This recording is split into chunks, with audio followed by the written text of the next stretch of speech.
Sahara mauritanien. De Fdéric à Nouakchott, une traversée de 700 km de désert à la seule force du vent.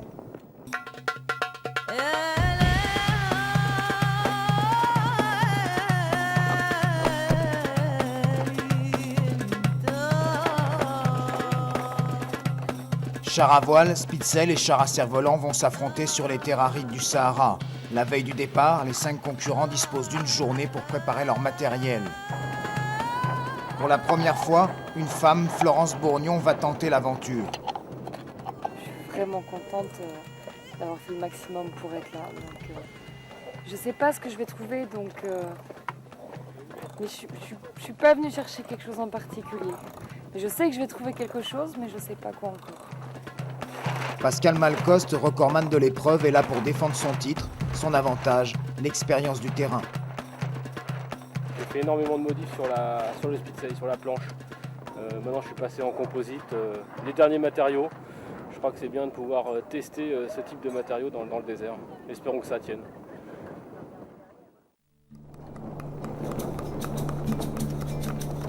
Au premier jour de course, température fraîche et vent sont au rendez-vous. Des conditions idéales pour affronter le désert. Nos 5 foudéoles n'ont qu'une seule chose en tête, rallier l'arrivée le plus rapidement possible, 700 km plus au sud. C'est le préfet de région qui donne le départ du 3e défi fiédélois. Le record à battre est de 48 heures et 25 minutes.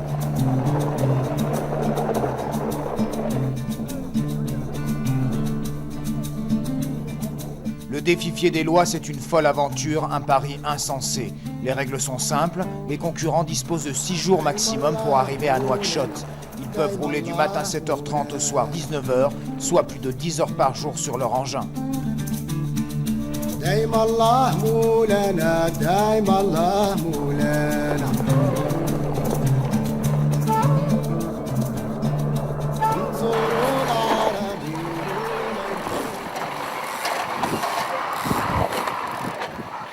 Chars à voile et désert, 2 domaines que Sébastien Josse ne connaît pas. L'apprentissage est musclé. Habitué au grand large, Sébastien est un marin. Détenteur du trophée Jules Verne avec l'équipage de Bruno Perron, il entame cette épreuve avec sérénité. Ça peut aller vite et ça peut s'arrêter très vite.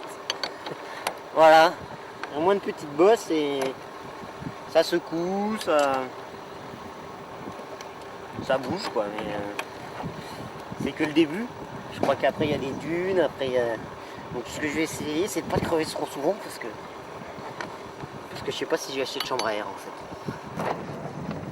Hugues Jannick lui aussi est arrêté. Les conditions de vent difficiles et un terrain cassant maltraitent son char. L'an dernier, il a abandonné pour des raisons mécaniques. Ça pulse depuis ce matin, j'ai cru que j'étais mal parti parce que j'ai vu tous mes petits camarades s'envoler en me disant que je manquais un peu de surface et puis bon, je suis parti beaucoup plus à l'ouest, trouver des terrains un peu plus plats et puis là ça monte et c'est génial mais ça défonce, hein. Faut assurer quand même parce que ça défonce dur. Nicolas Vienne et son char à cerf-volant suivent un cap plus à l'est. Sur le défi, chacun doit faire sa route et les choix sont déterminants. Terrain mou et cassant se succèdent avec des parties plus roulantes. Cordon de dunes, zone de sable mou, c'est la Zéphale. Hantise des concurrents, c'est la première grosse difficulté de l'épreuve. Cette année, Éole décide de souffler. Les concurrents sont aux anges.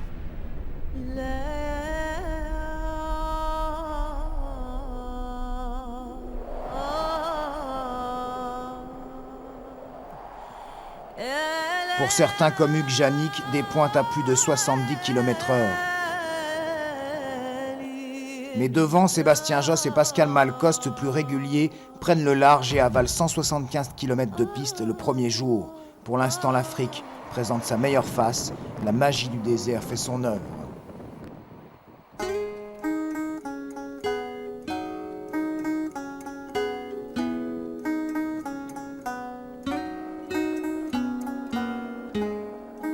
Navigatrice expérimentée mais novice en char à voile, Florence Bourgnon se défend et parcourt d'entrée 133 km. Can't run fast enough, can't hide it, can't fly. I'm struggling with the limits of this ordinary life. Que du bonheur. des chameaux, si on a vu un fennec. Je pense que c'est un fennec. Les dunes, d'accord, je me suis embourbée. D'accord, j'ai dû pousser, mais pas si mal finalement, parce qu'on arrive à soulager le char avec la voile, courir à côté, repartir, donc ça passe quand même. Et puis sinon, 2 crevaisons. Enfin, une crevaison et un changement de roue. Donc ça, c'est un peu plus difficile. Je pensais pas être si près du premier point le premier soir, donc pour l'instant, c'est tout, c'est que du bonheur. Il ne faut pas se tromper, le défi est un raid extrême, le plus difficile au monde. Nicolas Vienne et son char à cerf-volant en font la douloureuse expérience. Il a chuté lourdement dans l'après-midi. À pleine vitesse, une rafale de vent l'a soulevé à plusieurs mètres au-dessus du sol. Heureusement, la peur est plus importante que les blessures. Choqué, Nicolas décide de lever le pied. La raison l'emporte alors sur la fougue. Sur ces terres arides, c'est l'endurance qui prime. Florence Bourgnon l'a bien compris. Elle avance tranquillement depuis le départ et parcourt en moyenne 80 km par jour.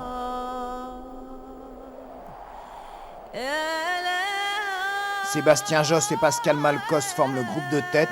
Ils sont au coude à coude, parfois seulement distants d'1 kilomètre. Les 2 hommes jouent au chat et à la souris en plein désert. Mais le vent qui souffle depuis le départ de façon régulière abandonne la partie. Il se lève aux heures les plus chaudes de la journée et retombe rapidement. Les distances parcourues se réduisent alors considérablement. L'Afrique change de visage.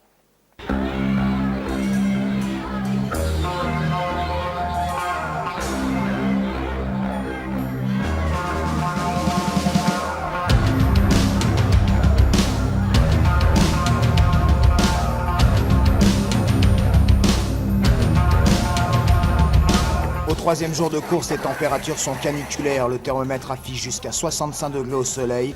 Peu importe, ce jour-là, Sébastien Josse tire les 80 kg de son char sur plus de 30 km. Pascal Malkos n'opte pas pour la même tactique. Il préfère attendre le vent et économiser ses forces. Petit arrêt à l'ombre, il y fait tout de même 39 degrés. Ce qui est le plus dur, la chaleur. La chaleur, le manque de vent, c'est physique, hein, c'est long. 10h30 par jour, c'est très long. Mais bon, on fait avec. Heureusement, il y a les repas, hein, ça motive. Bon, dans 3 minutes 30, le plateau est prêt. On pense à quoi quand on est sur son speed sail? On n'a pas grand-chose. Hein. À boire, surtout, on pense qu'à ça, parce que faut pas oublier de boire. Faut pas s'endormir des fois, la chaleur, ça endort. Faut être vigilant, hein, faut surtout regarder où on va. Le moindre pierre, c'est la chute. Aucun concurrent n'est épargné par ces conditions climatiques extrêmes. Certains d'entre eux boivent jusqu'à 13 litres d'eau par jour. Je suis complètement déshydraté. Je fais un cagnard.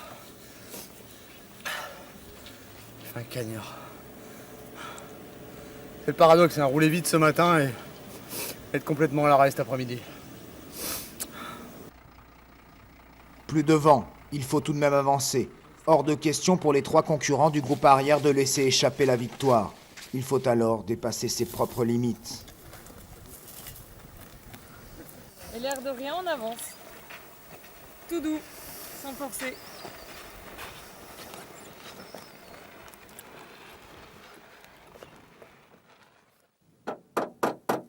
Et les limites, Hugues Jannick n'est pas loin de les franchir. Son char s'affaiblit de jour en jour. Le repos de la nuit laisse place à des réparations incontournables. C'est la soudure qui a cassé. C'est la soudure qui regarde la soudure. Le moral n'est pas bien haut. Il a tenté d'ouvrir une nouvelle route dans la journée. Manque de chance, le couloir de dune était un cul-de-sac. Il a dû faire demi-tour et a parcouru 100 km au compteur pour seulement 31 km de progression vers l'arrivée. Loin derrière les autres concurrents, Hugues repart sachant que le record lui échappe une seconde fois. Son char encaisse une nouvelle journée de progression qui le fragilise dangereusement. La mort dans l'âme, il jette l'éponge à 393 km de Nouakchott. Je suis en train d'enfoncer inexorablement la coque, c'est fini quoi. C'est fini, il n'y a plus rien, il n'y a plus de tenue entre en fait le triangle des essieux là et puis la coque. Donc en fait elle part en drip sur le côté. Elle s'affaisse et elle s'ouvre. Le problème c'est que je touche par terre maintenant, donc la machine à mon avis, si je retrouve du vent, au bout de 20-30 km à tout casser, elle est morte. Elle explose littéralement. Et si c'est à pleine vitesse, je peux même me faire mal, donc je suis déjà même cabossé un peu moi, donc on va s'arrêter là. Devant, Pascal Malcos n'a pas ses soucis. Il affine sa route au maximum et malgré une blessure à la cheville qui le fait souffrir, il sait que le record est encore à sa portée. Les kilomètres défilent doucement, le moindre souffle d'air est exploité, sans doute motivé par un Sébastien Josse qui n'est jamais très loin. Nicolas Vienne est prudent depuis sa chute des premiers jours, cela ne l'empêche pas de grappiller du terrain et de se retrouver en 3e position. Il a doublé Florence Bourgnon qui souffre dans un terrain difficile. Elle qui parcourait jusque-là le Sahara en toute tranquillité commence à accuser le coup de la fatigue. Des mauvais choix de terrain l'ont épuisée. Hier, j'ai quand même fait 10 km dans le mauvais sens par rapport à la route pour retrouver du terrain qui roule. Donc, pas 2 fois, quoi. Elle tente de continuer malgré tout, mais le désert ne pardonne rien. La moindre défaillance se paie au prix fort. Son organisme n'en peut plus. Victime d'une déshydratation, Florence est contrainte à l'abandon. Sans intervention médicale, l'issue de l'aventure aurait pu être fatale. Elle s'arrête à 271 km de l'arrivée. Au terme des 6 jours de compétition accordés par le règlement, il reste 3 concurrents en course. 3 hommes au mental d'acier qui ont su gérer leur temps, ménager leur machine et écouter le désert. Un char à voile, un Spitsail et un char à cerf-volant. 3 engins complètement différents, mus par un seul maître, le vent. C'est l'engin le plus maniable des 3 qui voit s'ouvrir les portes de l'arrivée. À l'issue d'un final dantesque face au vent, Pascal Malcos atteint son objectif en 62h30 pour la 2e année consécutive.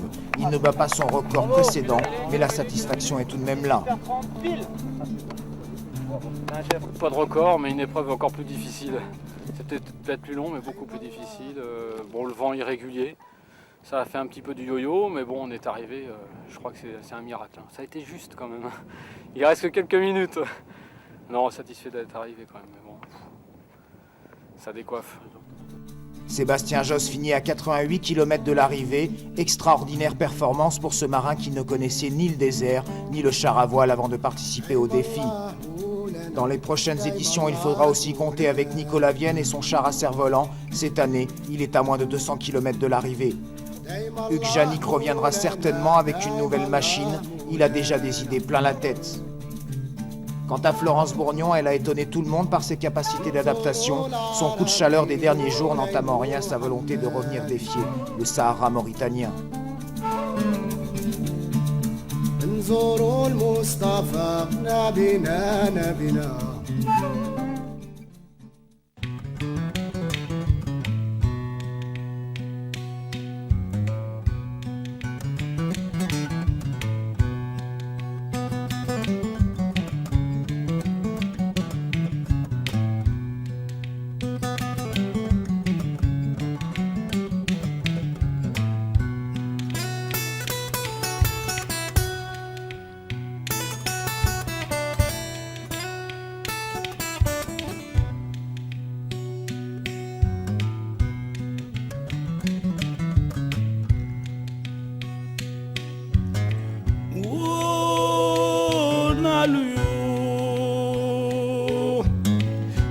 Kumala naluma,